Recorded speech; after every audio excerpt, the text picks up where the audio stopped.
Bonjour et bienvenue dans ce point bourse du 6 décembre 2023. Je rappelle que les informations et analyses données sur cette chaîne sont données à titre indicatif et ne peuvent pas être considérées comme un conseil en investissement. L'investissement en bourse est risqué et vous êtes responsable de tous les investissements que vous faites. Alors on commence avec le CAC 40 aujourd'hui et c'est la confirmation qu'on aura certainement un rallye de Noël. En tout cas c'est ce qui se prépare. On sait que traditionnellement, le mois de décembre, il est toujours très favorable. Alors, c'est pas une certitude avec 100%, évidemment, mais c'est souvent un mois qui fonctionne bien et on le voit encore peut-être cette année, avec notamment deux chiffres, notamment sur les PMI en Chine, PMI services et composites qui sont tombés hier, mardi. On était à 51,5 et 50,1, donc on est au-delà des 50, on est donc en territoire positif, hein, une économie qui est en expansion. Ça, c'est plutôt une bonne chose, même si c'est pas énorme. C'est toujours bien de se maintenir au-dessus des 50. Deuxième chose, c'est l'emploi US. L'emploi aux États-Unis, le rapport sur l'emploi, hein, le rapport Jolts, moins d'offres d'emploi. C'est-à-dire que le marché de l'emploi commence enfin à baisser. Et c'est ça qui empêchait notamment la baisse de l'inflation ces derniers mois, parce qu'on avait un marché de l'emploi très résilient.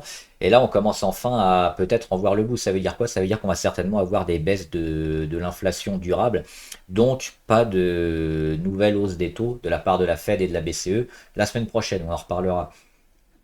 Donc c'est ça que le marché a joué. Le marché elle a déjà joué depuis plusieurs jours, hein, mais il continue de le jouer. Pas de nouvelles hausses des taux des banques centrales et probablement un assouplissement assez vite. Alors probablement pas au premier trimestre, mais on verra peut-être au début de l'année, au milieu de l'année 2024 pour commencer à baisser les taux. Ça c'est intéressant pour les entreprises, donc pour améliorer leur marge notamment. Donc c'est ça qui joue, avec aussi la continuation de la baisse de l'inflation. On regarde le CAC 40 qui fait plus 0,6 et qui surtout casse les 6000, les 7384, le plus haut de 2022 ici. On avait mis le petit troisième point, hein, finalement il a été dépassé une fois, deux fois et là encore une troisième fois. Ça témoigne d'une tendance assez forte et puis surtout cette zone, hein, des 7384, les 7400 pour arrondir, elle a été bien cassée. Et ça va peut-être, c'est ce qu'on disait, hein, les derniers jours, c'était cette zone-là à casser pour peut-être valider le rallye de Noël. C'est à mon sens plutôt bien parti, donc là, on va avoir certainement pas mal d'actions qui devraient bien performer dans ce mois de décembre. On va regarder juste rapidement la confirmation avec les marchés US et le Dow Jones. Le Dow Jones, il est là. On gagne 0,1 à la mi-séance. Donc on est toujours autour des 36 000, 36 002, 36 003. On l'avait vu, hein, venir le dos avec la cassure ici des 34 002, 34 003 avec la figure de W. On fait un W, on casse vers le haut. Derrière, il y a une séquence qui se met en place et on est allé chercher la résistance et on continue. C'est ça aussi qui est fort parce qu'on s'attendait très fortement à aller la jouer, cette résistance, une fois qu'on a cassé ici le W. Mais derrière, qu'est-ce qu'on fait? On continue encore d'augmenter avec des gros chandeliers. Alors ça ne veut pas dire qu'on va monter toujours très haut, très fort. Il y aura peut-être une petite consolidation ici sur les 35 500. Mais le marché est probablement parti quand même pour avoir une belle période. Le Nasdaq qui est plutôt stable. Mais lui aussi, hein, il a cassé. Et puis là, il est en train de consolider plutôt à plat. On le voit au niveau de la MACD. Le cours qui reste sur les 15 009. Donc toujours un marché plutôt fort et résilient. Alors on va regarder le CAC 40 et après l'indice, surtout les actions majeures, hein, qui font le CAC 40. On en parlait dernièrement avec LVMH sur le petit dossier, hein, LVMH qui fait, j'avais dit plus de 10%, il fait quasiment 14%, hein, de la pondération du CAC. C'est la première, la valeur, la première capitalisation, hein, du CAC 40. Et on va s'intéresser un peu à LVMH pour voir que le rebond ici sur les 650 a entamé une petite phase de rebond et de canal haussier, hein, ici entre les deux obliques blanches, avec des beaux pics de volume. On a eu le dividende aussi, le dividende qui est tombé, ça a continué même s'il n'est pas énorme, hein, le dividende sur LVMH, on a continué quand même de grimper malgré le, la distribution du dividende. Donc toujours plutôt haussier. On va très certainement aller chercher les 733 et puis essayer de construire autour des 750. Donc c'est pareil, LVMH, si on veut avoir un rallye de Noël hein, sur les indices, le CAC notamment, et sur pas mal d'actions, on aura certainement les gros qui vont tirer vers le haut, dont le luxe et LVMH. On les voit, ils sont toujours bien orientés, hein, ils ont cassé leurs deux moyennes les plus courtes, celles à 20 et 50, et ils sont vers le haut. Donc a priori, on se dirige vers un retour de LVMH à court terme, vers les 750. L'Oréal aussi, hein, toujours le luxe bien orienté.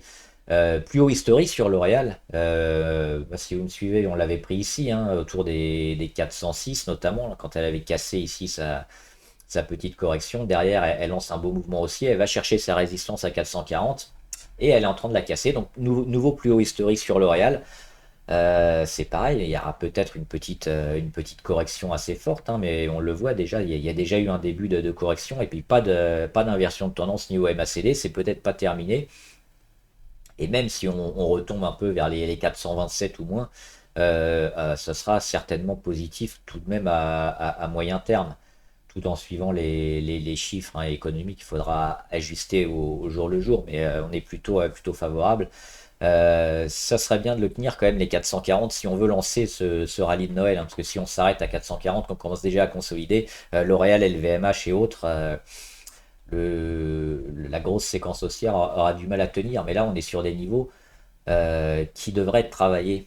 Et si c'est le cas, on aura une rotation sectorielle avec les autres valeurs qui vont prendre en cours le CAC et le faire monter. Et puis une fois qu'on aura consolidé ici, hein, qu'on aura bien travaillé les 440, on pourra continuer à monter. Il faudra éviter de descendre trop fortement.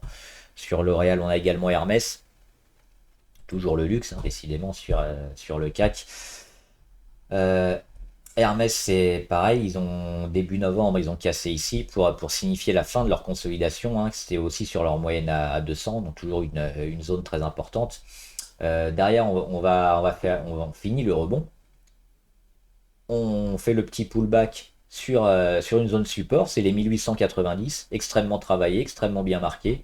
On va zoomer, c'est ici, on mèche vers le bas et puis là on repart déjà. Donc pareil, c'est une belle zone de force avec un support à 1890 qui devrait permettre à Hermès d'évoluer au-dessus dans ce mois de décembre et puis peut-être d'aller chercher aussi un plus haut historique. En tout cas, les marchés sont plutôt orientés vers ça hein, ces derniers jours. Au moins jusqu'à la réunion de la Fed et de la BCE, où on devra annoncer une pause sur la hausse des taux et surtout le discours hein, qui sera intéressant de savoir un peu où est-ce qu'on va en 2024. Mais a priori, c'est ce que joue le marché, donc on verra une hausse très probablement totale. Alors Total, c'est un peu particulier puisqu'on a Ils sont cachés, ils sont là. C'est un peu particulier puisqu'on a une baisse un peu forte du pétrole. On va le regarder d'ailleurs, le pétrole avec le Brent, voilà, depuis quelques jours, avec les petites coupures, notamment dans la production, ça n'a pas suffi à relancer. Et puis surtout, hein, les chiffres sur l'emploi, donc la baisse un peu de l'économie américaine, ça plaît pas trop au pétrole, forcément, il y a moins de demandes. Pour moi, on n'est pas encore dans une grosse baisse qui indique un début de récession et puis un marché tout rouge, hein. Ce signal-là, on l'aura probablement entre les 65 et 70 et probablement en dessous des 65. Là, ce sera une zone tampon où il faudra être très, très prudent. Mais tant qu'on tient les 70, on est dans de la construction, dans du retour à la moyenne. Sur le pétrole, hein, l'ajustement du prix du pétrole, de la production et de la demande. Euh, donc pour le moment, il y a rien de particulier pour moi, même si on a quelques grosses journées comme ça assez rouges, c'est pas encore significatif sur ces niveaux-là. Total. Donc Total, plutôt fort, hein, parce que ça consolide depuis un moment, et puis ça consolide quasiment à plat, hein, toujours dans son range entre les 58 et les 64. Donc Total, si on tient les 58, on peut très bien repartir dans quelques jours et puis toujours avec comme objectif d'aller chercher peut-être à nouveau le plus haut historique sur le pétrolier français. Donc au-dessus des 58, ça reste positif pour le rallye de Noël. Et enfin, on a Airbus. À Airbus, on en parle depuis un moment. On vise les 150, hein, on est toujours orienté vers les 150, hein. C'est à peu près la- le- le- le mouvement qu'avait initié ici Airbus avant sa consolidation, sa cassure ici, et puis on espère la même hausse. Donc c'est cette flèche-là hein, qu'on a remis, qui arrive environ vers les 150, et c'est l'objectif. Là, on est déjà revenu avec une petite période de consolidation sur la moyenne à 200. On est revenu sur les 138, 140, donc il manque plus qu'une dizaine d'euros pour aller chercher l'objectif. Et on va parler du secteur aérien, le secteur aérien qui est en forme, mais c'est hallucinant. On s'attend à toujours beaucoup de demandes, hein. Beaucoup de trafic, trop peut-être, mais c'est un secteur avec un carnet de commandes assez rempli et qui risque de faire une année 2024 assez bonne. Donc pas mal de valeurs, pas mal d'actions en relation avec le secteur aérien vont être intéressantes. On a vu Airbus, on va voir ADP, c'est pareil, Aéroport de Paris. Fin de consolidation, hein, de dégradation, parce que c'est plus de la conso là à ce stade. Ici, début novembre, on revient au-dessus du support à 112 et puis on sert du support, donc on va certainement accumuler sur les 112 et puis repartir pour jouer c'est même plus une réouverture des vols, c'est retrouver les cadences infernales qu'on avait un peu avant Covid, hein. Donc ouais, plutôt favorable sur ADP. Et on a aussi Air France. C'est quasiment le même graphique hein, sur Air France.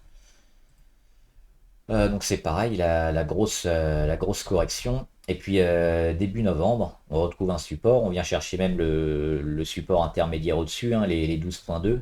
Puis là, on voit aujourd'hui beau chandelier, c'est celui-là hein, sur lequel on devrait accumuler. Et puis jouer une année 2024 certainement largement plus haute. Sur les 14-15 à minima, hein, sur le premier trimestre, je ne sais pas, mais au moins premier semestre, ce sera certainement atteint sur l'aérien qui va très bien.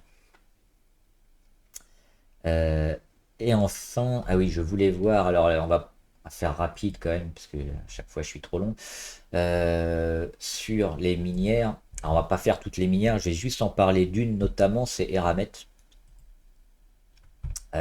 Pourquoi Eramet? Parce qu'elle est pas loin de partir. On l'avait noté ici, hein, le premier point d'impact, le deuxième, le troisième. C'est cette oblique-là qu'il faut casser. On n'avait pas réussi à tenir les supports, on avait cassé vers le bas, et puis là on revient. On va zoomer, on revient proche de cette oblique. Et regardez à quel point on vient la toucher quasiment avec les mèches, avec les chandeliers quasiment tous les jours. Alors qu'avant c'était une fois tous les 6 mois. Là, on n'arrête pas de venir la taper. Et puis, qu'est-ce qu'on rend? On rend quasiment rien. On est à la moitié du chandelier, ici le gros chandelier rouge. On peut le mettre même un peu plus haut. J'ai mis sur 68, mais c'est environ. Ça fait quand même une zone support intermédiaire. Et là, on est quand même très proche de casser. Donc, je pense que dans quelques jours, pendant le mois de décembre, ça risque de casser vers le haut. Et puis, on devra avoir une belle explosion, hein, d'autant que les matières précieuses, oui, les matières premières plutôt précieuses ont un petit boom, hein, notamment avec l'or, on l'a vu, mais les autres matières, notamment en relation aussi avec tout ce qui est production industrielle. Il y a notamment Renault et Stellantis qui ont bien fonctionné aujourd'hui. On va avoir besoin des terres rares comme ça. Donc oui, Eramet a certainement passé le plus dur et risque de se retourner au mois de décembre ou au mois de janvier. Et là, la config, elle me plaît beaucoup. Moi. La moitié du chandelier, la fin de correction. On tape plusieurs fois l'oblique ici. Ça vaut le coup de rentrer, à mon sens. Il y avait également Karma. Alors, Karma, énorme, hein. J'aurais dû la prendre ce matin, malheureusement, pas bien. Ça s'est mal goupillé. Petite ligne quand même en fin de journée. Carmack ont annoncé donc la production hein, de beaucoup de cœurs artificiels.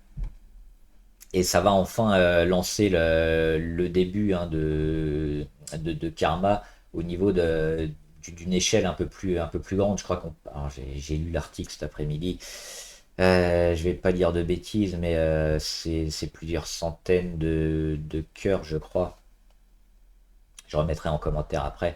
Mais on a enfin validé un cœur artificiel qui devrait sur l'année 2024 être massivement utilisé. Donc là, c'est quand même un changement. Là, je crois qu'ils en avaient vendu, c'était quelques unités hein, sur les précédents. Donc là, on va véritablement avoir un afflux d'argent, un afflux de chiffre d'affaires qui va relancer Karma.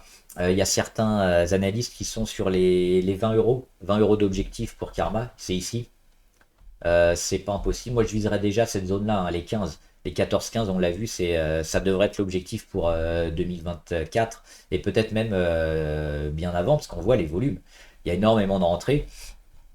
Et regardez ce qui est intéressant, c'est les mèches. Il n'y a pas de mèche. On finit au plus haut sur la journée, c'est-à-dire qu'il n'y a pas eu de vente. On a continué d'acheter sur les dernières minutes de la séance. Quand il n'y a pas de mèche vers le haut et qu'on monte comme ça, qu'on a un gros chandelier vert, c'est plutôt très fort, un signal intéressant. Les volumes, bah, c'est sans commune mesure, hein, c'est ce qu'on disait. C'est en train de rentrer maintenant pour jouer 2024. Alors il y aura peut-être un peu de volatilité, un peu de retour, ce sera certainement acheté. Donc pour viser ici, à mon avis, une zone autour des 14 euros assez prochainement. Et enfin, on va faire rapidement quelques valeurs abonnées. J'ai pas tout noté, j'en ai oublié. N'hésitez pas à les redonner hein, si j'oublie les valeurs abonnées. Des fois, je réponds en commentaire, puis certains en graphique comme ça. Sofina. Sofina, elles sont intéressantes hein, depuis début décembre. Pourquoi? Parce qu'on a cette grosse baisse hein, sur Sofina. Cette figure ici, entre l'oblique verte montante et l'oblique rouge descendante, avec des plus hauts de plus en plus bas, des plus bas de plus en plus haut, une figure de congestion. Alors là, elle a cassé vers le bas, on pouvait être un peu inquiet, mais elle a rebondi tout de suite, et puis elle a réattaqué ici son oblique. Et puis comme sur Eramet, elle vient la taper plusieurs fois en quelques jours, quasiment tous les jours. Ça, c'est un signal généralement que ça va partir. Et là, c'est en train de partir. On casse à la fois l'oblique et la moyenne à 200. Un petit pic de volume. Donc l'objectif, il est sur les 217 et puis même peut-être un retournement plus long terme sur Sofina. Plutôt très favorable aussi. Alors j'avais Gatlink, ça c'était au portefeuille. Toujours favorable sur Gatlink, mais je suis parti parce que... Hop, Gatlink. Je suis parti parce que j'étais en turbo dessus et j'ai fait du x2, hein, j'ai fait 100% sur objectif, donc j'ai quitté la ligne. Même si on a certainement un support ici sur les 16.6 qui mériterait d'être tenu, mais je devais faire des arbitrages et avoir plus de liquidité, donc cette ligne est partie. Ça reste positif hein, pour un retournement tant qu'on tient les 16.6. Si on y revient, qu'on le travaille, on devrait pouvoir repartir. Mais là, on a fait quand même une grosse partie du boulot en partant des 15,2 environ. On a également Société Générale.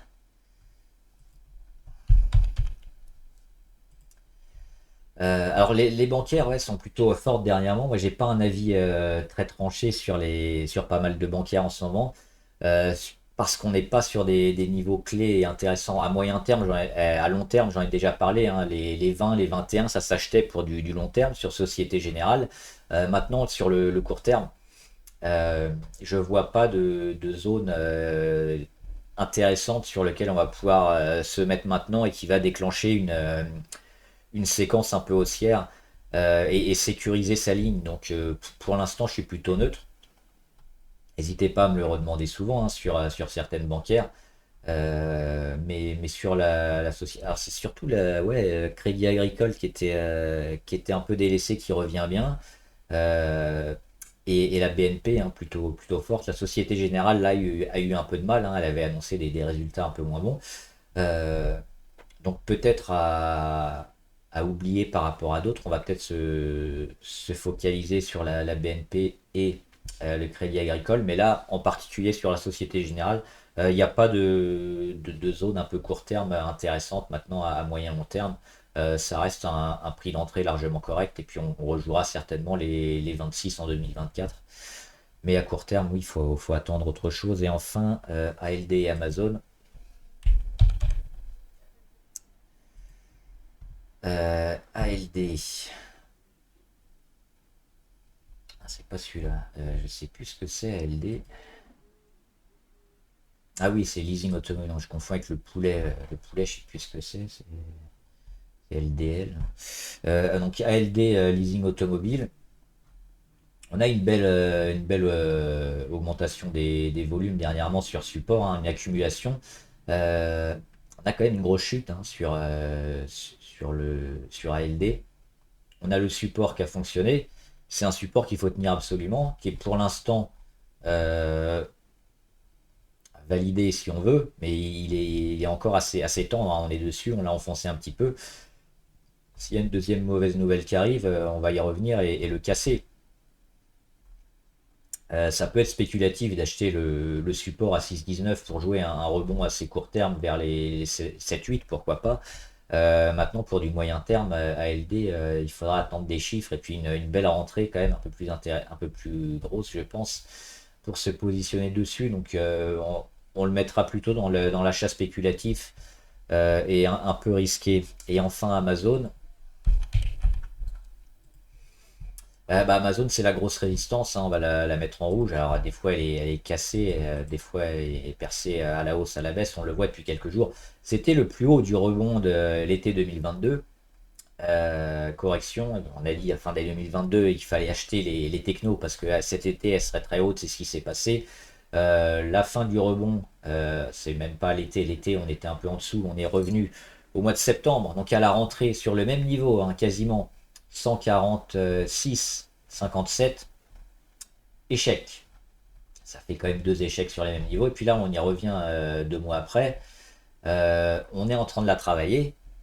On ne sait pas si on va la tenir. Si on regarde les indicateurs, on est en inversion de tendance, peut-être en phase de conso pour revenir ici sur les 130.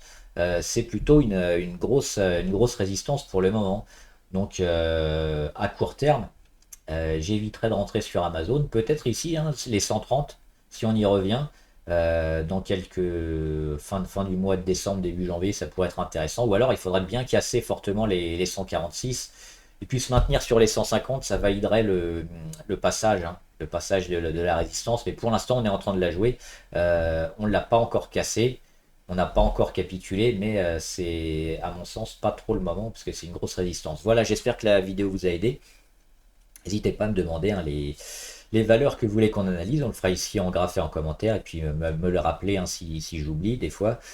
Et voilà, bon trade, à plus.